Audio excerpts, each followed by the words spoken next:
Je suis choqué par l'hypocrisie que je vois en scène. Je ne suis pas un spécialiste de gaz ou du pétrole, loin de là, mais je suis assez bon dans la mise en scène. Et là, je me rends compte de tout le setup qu'on a fait pour enfiroiper les agriculteurs qui sont mes concitoyens à Saint-Édouard-de-Lotbinière. Et je lui dis, je ne sais pas qui est allé à Fort Nelson ici, mais moi, je suis allé là par hasard quand j'avais 17 ans avec mon professeur de géographie en route vers le Yukon. Et je n'admets pas que vous compariez aujourd'hui cette exploitation-là qui a lieu à 1000 milles de toute terre habitée avec celle que vous voulez venir faire ici, qui est le garde-manger du Québec. On est dans la vallée du Saint-Laurent. Et là, vous nous montrez quelque chose pour nous convaincre avec la bénédiction de Radio-Canada que c'est un bon projet. Moi, j'ai un autre reportage de Radio-Canada dont j'ai pris des notes. Puis là, je sors mon calepin, puis je vais pour lire les notes de témoignages d'agriculteurs de la Pennsylvanie qui vont relater l'autre côté de l'histoire. Et là, ils me ferment le micro. Là, je leur dis, moi, j'ai une formation en théâtre.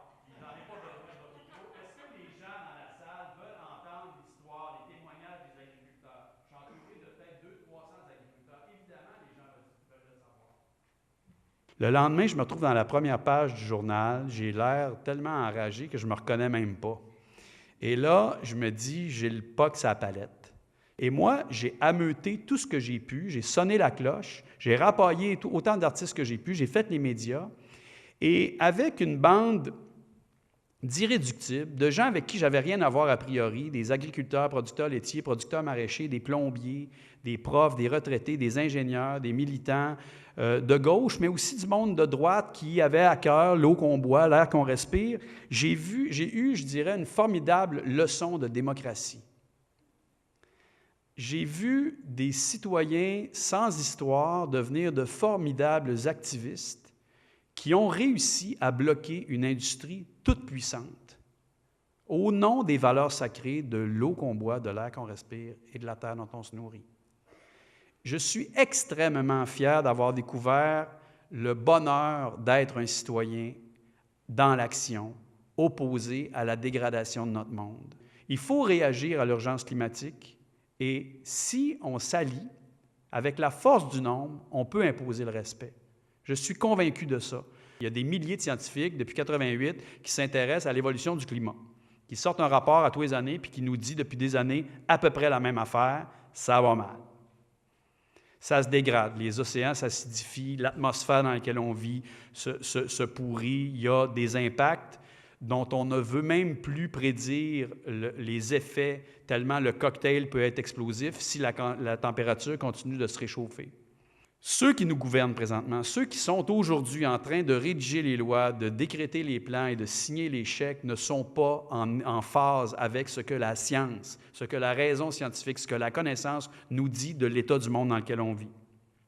L'humanité va rentrer dans un cycle de catastrophe. Là, ce n'est pas le poète, le gars qui aime les tragédies, qui le dit, c'est la science. Parce qu'on m'a beaucoup dénigré dans les médias à la sortie du parc, que je suis en train de faire la morale aux gens, que je suis là, je suis le curé vert qui annonce l'enfer et la fin du monde. Moi, je suis en train de relayer le message de scientifiques. Des fois, je le fais avec peut-être un peu trop d'émotion, mais les scientifiques nous disent, on va rentrer, si on continue comme ça, d'ici 12 ans, dans un cycle de catastrophe. Les vagues de chaleur vont devenir insupportables et mortelles. Il faisait 50 en Australie cet hiver. Les scientifiques qui connaissent les tendances lourdes, la réalité nous disent il faut, et ça c'est leur mot, opérer un changement radical dans nos façons de faire, nos façons de vivre, notre mode de vie, d'ici les 10-12 prochaines années. Ce qui fait dire au mois de septembre au secrétaire général des Nations unies, 3 ans après l'accord de Paris, 2 ans avant le retour sur le bilan de ces accords-là, il en appelle à la société civile. Il dit, je vois bien là, que les leaders du gouvernement, et l'industrie et la tendance lourde dont nous informent les scientifiques, là, je vois bien là où ça nous mène. Et il faut que dans 2 ans, on ait fait preuve de politique musclée, importante, rigoureuse, vigoureuse, résolue, qui vont nous amener dans la bonne direction. Et comme il voit que ce n'est pas en train de se passer, il en appelle à la société civile. Je dis, comme je vous le dis là, je pense que la société civile, c'est nous autres. C'est vous, c'est moi. Et pour l'avoir vécu dans la saga du gaz de schiste, je suis convaincu qu'on peut faire une énorme différence. Et aujourd'hui, si je peux en rajouter, je pense que non seulement on peut, mais on a le devoir de s'y mettre. C'est extrêmement important si on croit dans la science. On a nos responsabilités et on peut faire une différence. La somme de nos gestes individuels, concertés, peut faire une différence.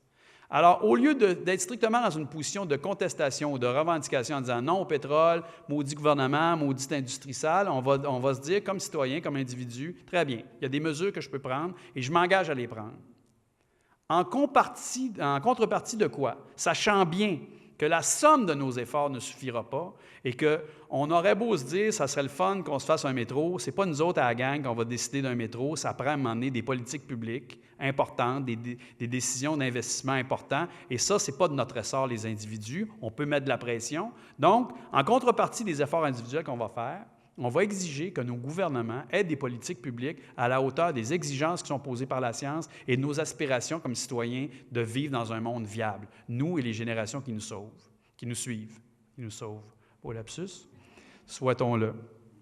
Et au Québec, on est sûrement une des sociétés les mieux positionnées au monde pour opérer le grand virage parce qu'on s'est donné, en 1962, un outil collectif qui est celui d'Hydro-Québec, l'hydroélectricité.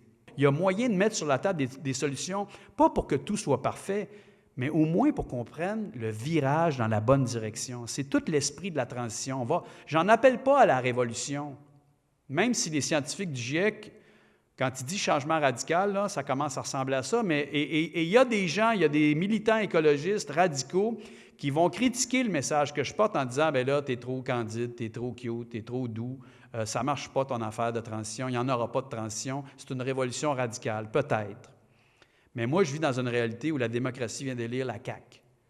Vendredi dernier, on était quelques centaines d'étudiants, d'élèves du primaire, secondaire, cégep, université, avec des profs, des directeurs d'école, pour signer le pacte de l'École québécoise. Je suis là pour vous inciter, vous l'avez compris, à signer le pacte, à faire un bout de votre engagement. Idéalement, je soupçonne qu'il y a du monde qui le signe et qui ne le lise pas, donc qui ne le met pas du tout en pratique. Alors, je vous invite à le lire, à le signer, à le mettre en pratique, à faire signer. Ça serait le fun qu'aujourd'hui, là, je ne sais pas combien de centaines on aurait pu être, essayez d'en convaincre quelques-uns. Je vais vous donner j'ai des petites cartes, là, puis vous pourriez le passer avec c'est lepacte.ca. Donc, invitez les gens à signer, allez signer, invitez les gens à signer, puis à passer la carte à quelqu'un d'autre pour qu'on soit à 1 million là, vers 4h30, 5h, ça serait le fun. Merci beaucoup. Je vais prendre quelques questions. S'il y en a qui ont des questions ou des commentaires à faire, ça me fait plaisir. Je pense qu'une bonne conférence, c'est aussi un bon échange avec le public. Alors, la parole est à vous.